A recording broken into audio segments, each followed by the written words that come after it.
Saturday special class day ആണ്. അപ്പൊ ഞാൻ എല്ലാ ദിവസവും ബസ്സിലായിട്ട് പോവാ. എന്താണ് ഓമാണ് ഞാൻ ഇറങ്ങാൻ വേണ്ടി കാത്തിരിക്കാന്ന് തോന്നുന്നു. എനിക്ക് ആ ചെറിയ കുട എടുക്കാന്ന് പറഞ്ഞ കാര്യം ഇഷ്ടമില്ലാത്തൊരു കാര്യമാണ്. പക്ഷെ മഴ പെയ്തെടുത്തല്ലേ പറ്റും. അങ്ങനെ ഞാൻ സ്കൂളിലേക്ക് എത്തിയിട്ടോ. അപ്പൊ ഇതാണ് ഞങ്ങളുടെ സ്കൂളിൽ എത്തിയെന്ന് മഴയൊക്കെ പോയി. ഞങ്ങൾ പിന്നെ വല്ല തിന്നാൻ വന്ന പോലെയായിരുന്നു സ്കൂളിലേക്ക് വന്നിട്ടുണ്ടായിരുന്നത്. കാരണം കുറെ ബേക്കറി ഐറ്റംസ് ആയിട്ടാണ് വന്നിട്ടുണ്ടായിരുന്നത്. സോ ഞങ്ങൾ ഫുള്ള് തിന്നൽ പരിപാടിയിലായിരുന്നു. ഇന്റർവെൽ ആയിപ്പോട്ടോ കുറെ മധുരം കഴിച്ചു. പിന്നെ ഒരാൾ ക്യാരറ്റ് വരെ തിന്നുന്നുണ്ട് കേട്ടോ. പിന്നെ 12:45 സ്പെഷ്യൽ ക്ലാസ് വിട്ടു കേട്ടോ. അപ്പൊ 9:30 മുതൽ 12:45 വരെയായിരുന്നു സ്പെഷ്യൽ ഉണ്ടായിരുന്നത്. പിന്നെ ഞങ്ങൾ ഇറങ്ങിയപ്പോ വീണ്ടും കാറ്റ് വീശി നല്ല മഴയ്ക്കുള്ള കോള് കാണാൻ കേട്ടോ. നല്ല കാർമേഘമൊക്കെ ഉണ്ടായിരുന്നു. പിന്നെ കുറച്ച് കഴിഞ്ഞപ്പോഴേക്കും മഴ പെയ്യാൻ വേണ്ടി തുടങ്ങി. ആദ്യമൊക്കെ ഒന്നും ഞങ്ങൾ സീരിയസ് ആക്കി എടുത്തില്ല, കൊടയൊന്നും എടുത്തില്ല.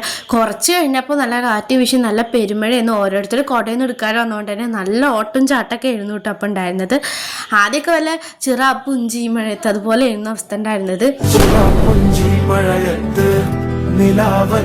പിന്നെ അതാ വീണ്ടും ഞാൻ ബസ്സിന് വേണ്ടി വെയിറ്റ് ചെയ്ത് നിൽക്കുക കേട്ടോ. പിന്നെ ഞാൻ വീട്ടിലെത്തി അപ്പോഴേക്കും നല്ല വെയിലൊക്കെ ഉദിച്ചിട്ടുണ്ടായിരുന്നു. അപ്പൊ ഇത്രയേ ഉള്ളൂ. ബൈ.